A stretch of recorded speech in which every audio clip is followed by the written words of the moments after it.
Welcome to the creative community. I'm your host, David Starkey, and my guest this time is poet Marsha.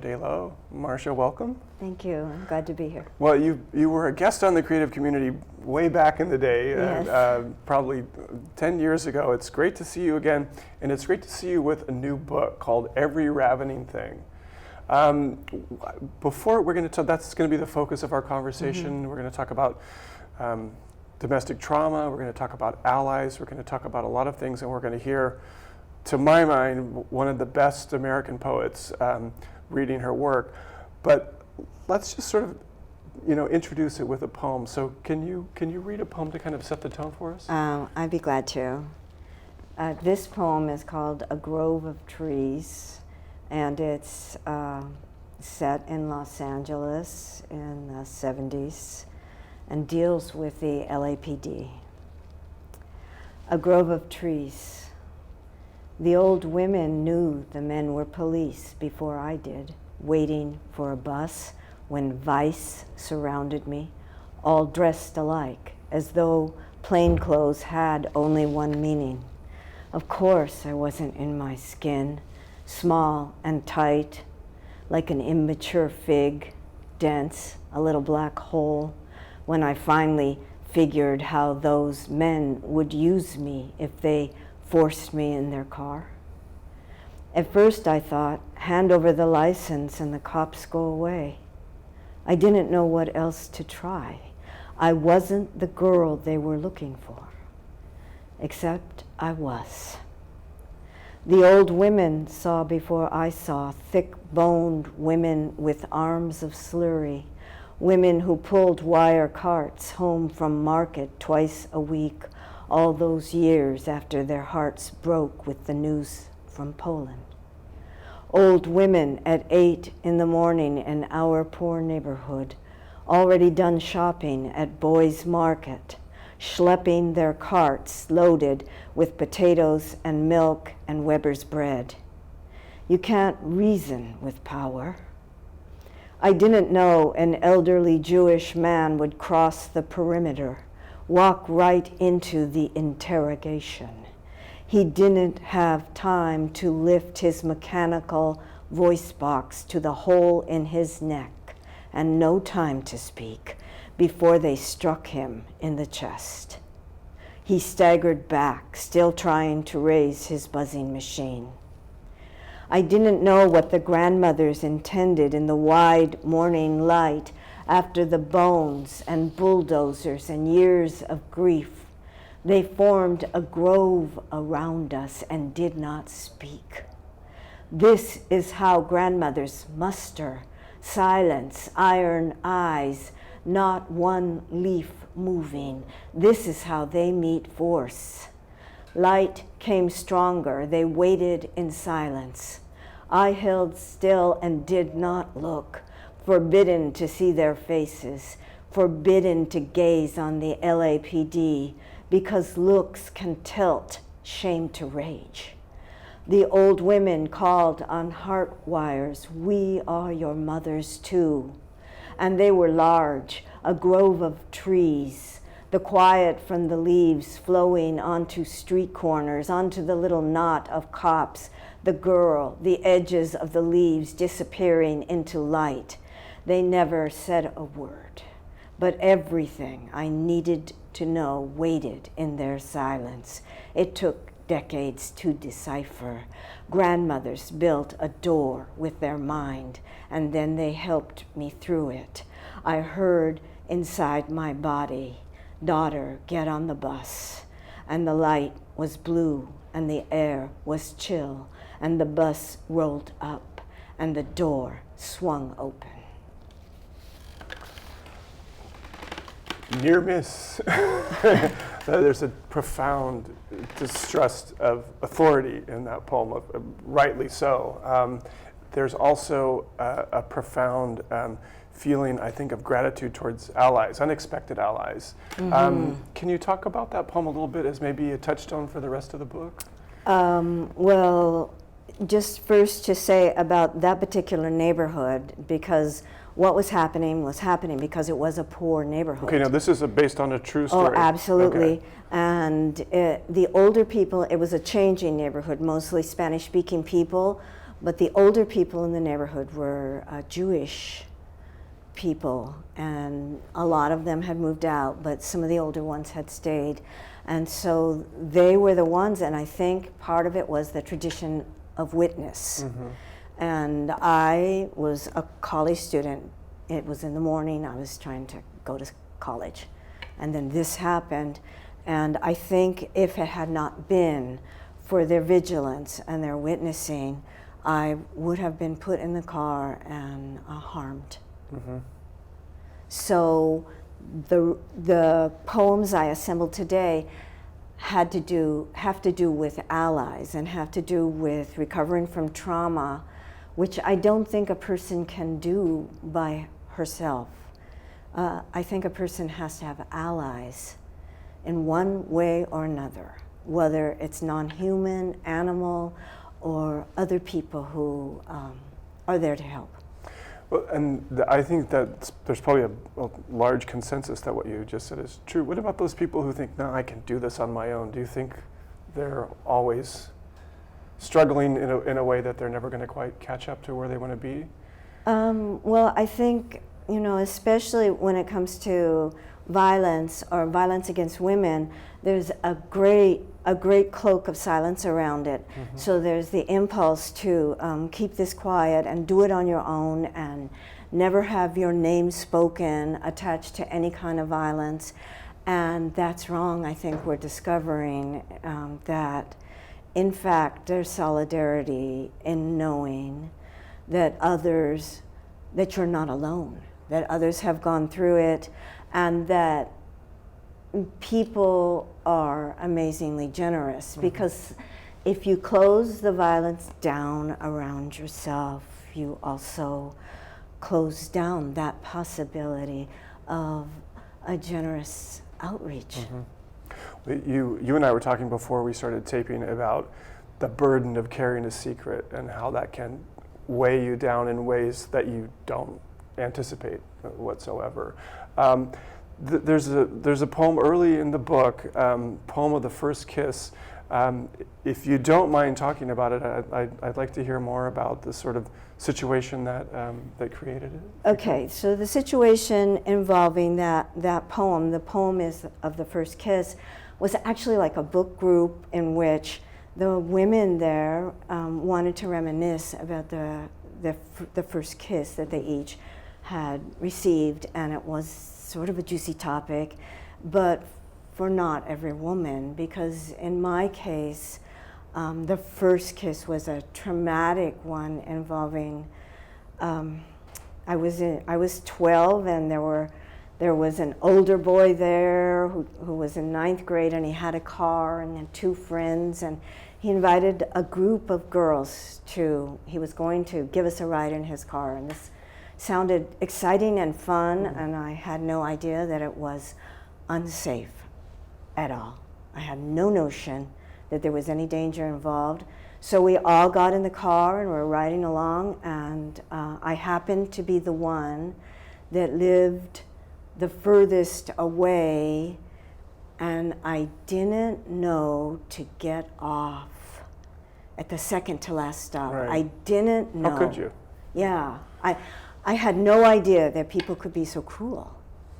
No notion. I was 12 and they were 15, 16, and they did not take me home. They assaulted me in the car and then eventually let me out. And so the poem, The First Kiss, is a poem about trying to deal with that memory in a situation where you're asked to tell that, in a completely different, mode. Can we hear the poem? Absolutely.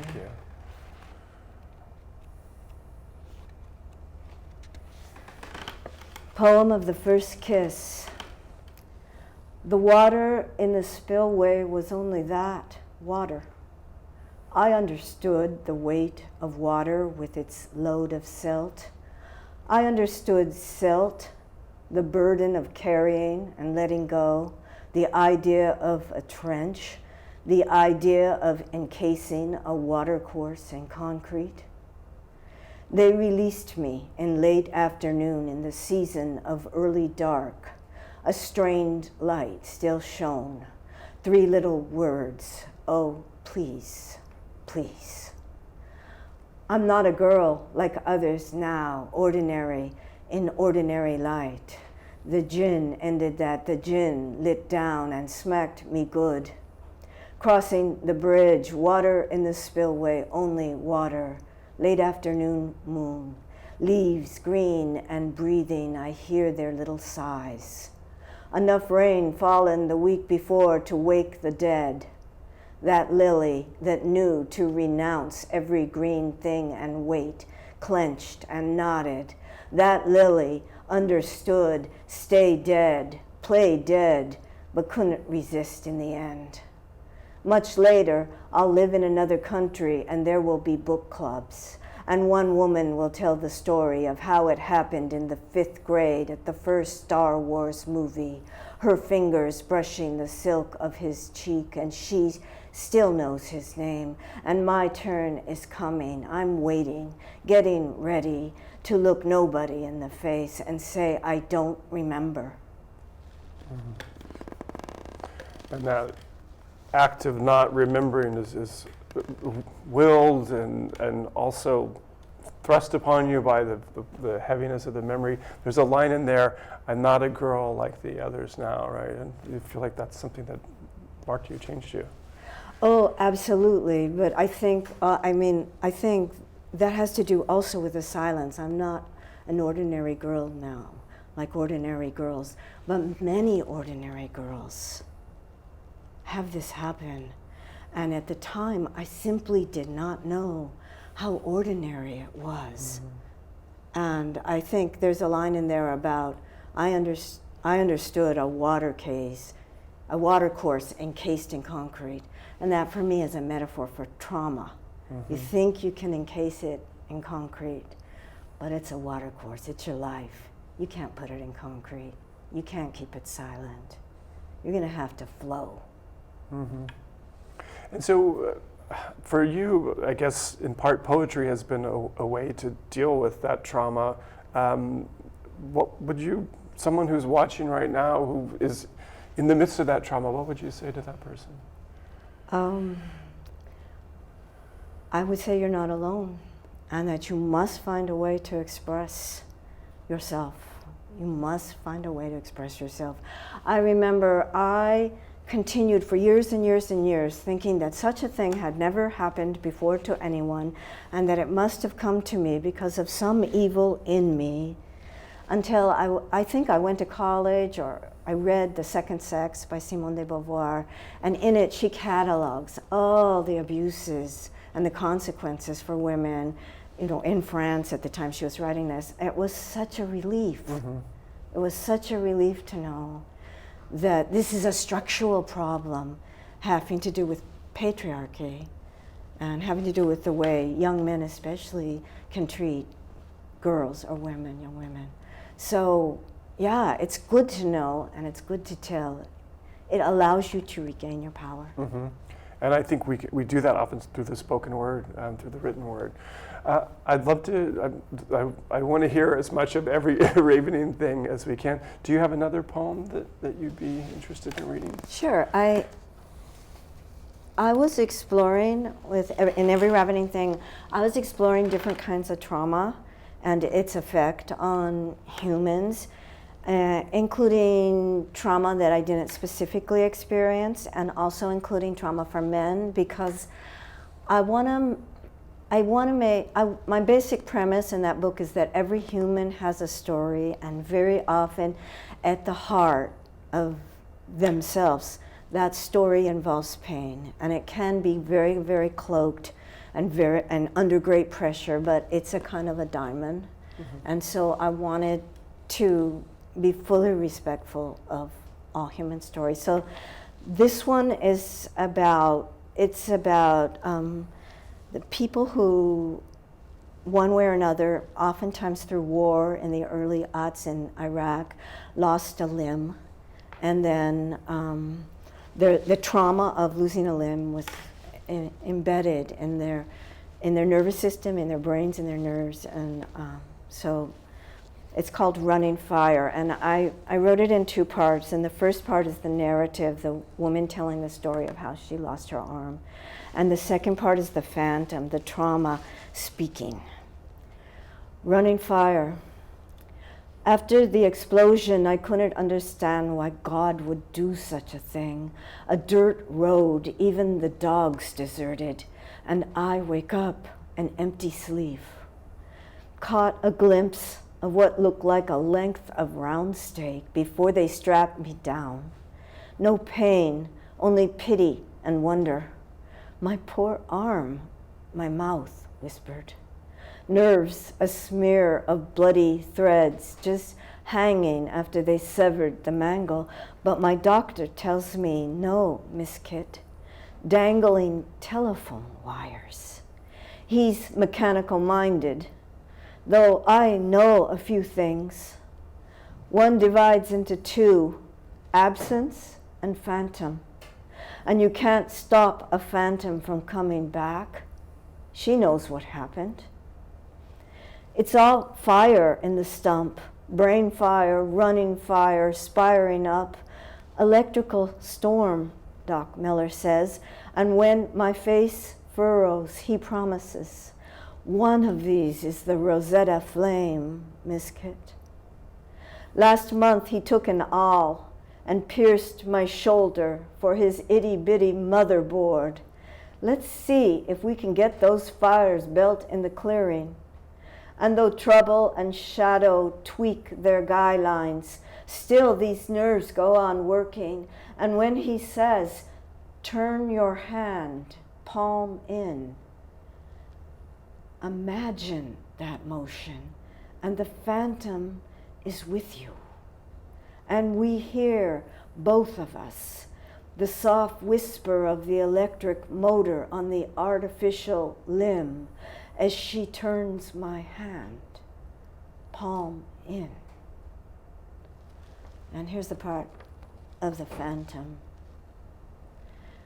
Like a sheep child wedged inside a mason jar, like a mandrake wrapped in batting, like a pig iron pot hook without a skillet, like a floating ghost lantern, like the blue vein shine inside a blaze, like an exile humping her life on her back, like a head on a pike. I remember everything.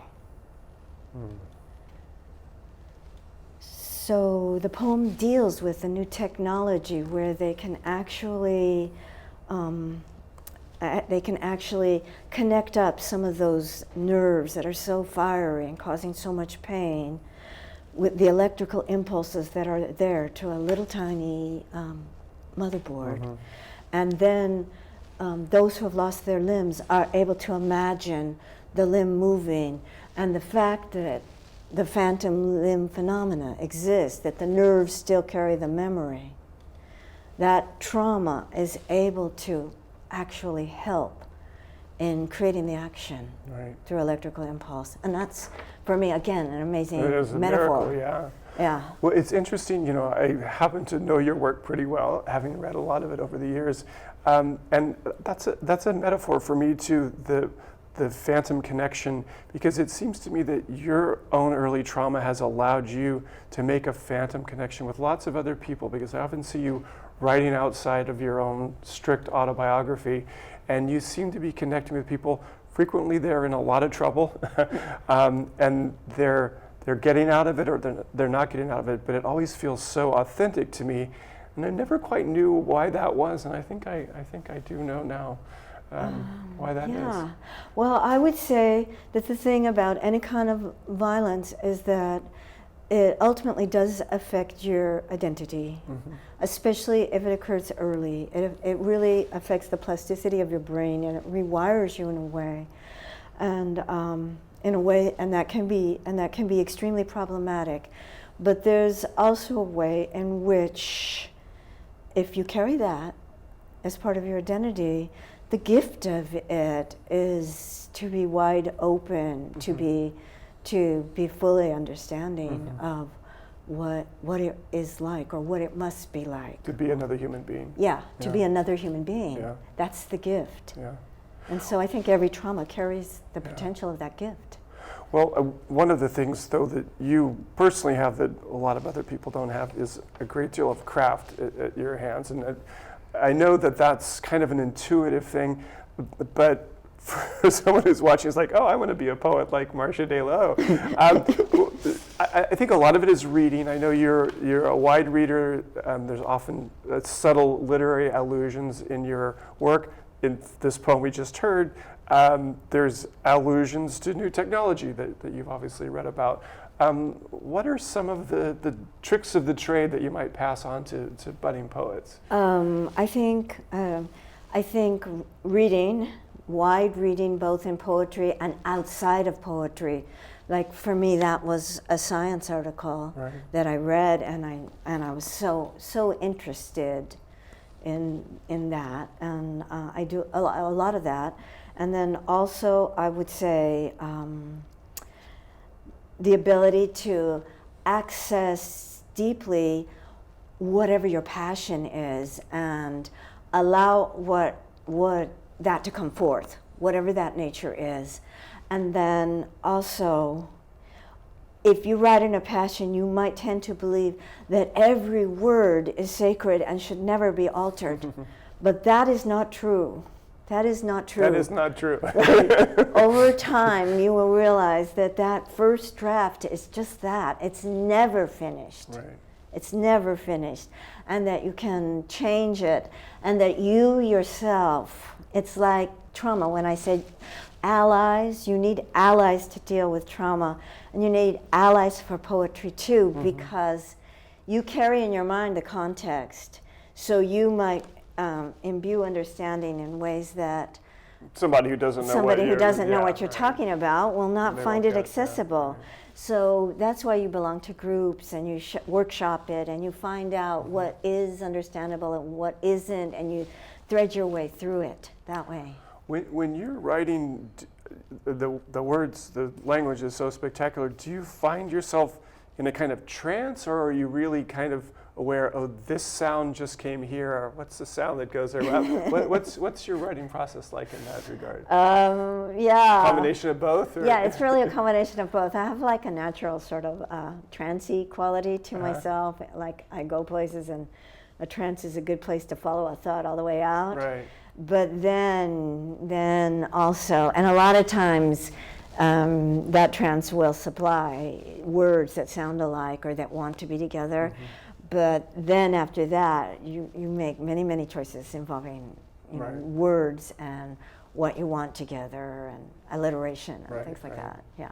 Well, we just have about 3 or 4 minutes left, believe it or not. I'd love to hear a poem about your father. You've been writing about him quite a bit. Yeah, so I've been writing a lot of poems about my father, because he's 91 and he's dealing with multiple health issues, and so I'm lucky to have 4 siblings, so that we can trade off going down and staying. And he with lives him. in Los Angeles?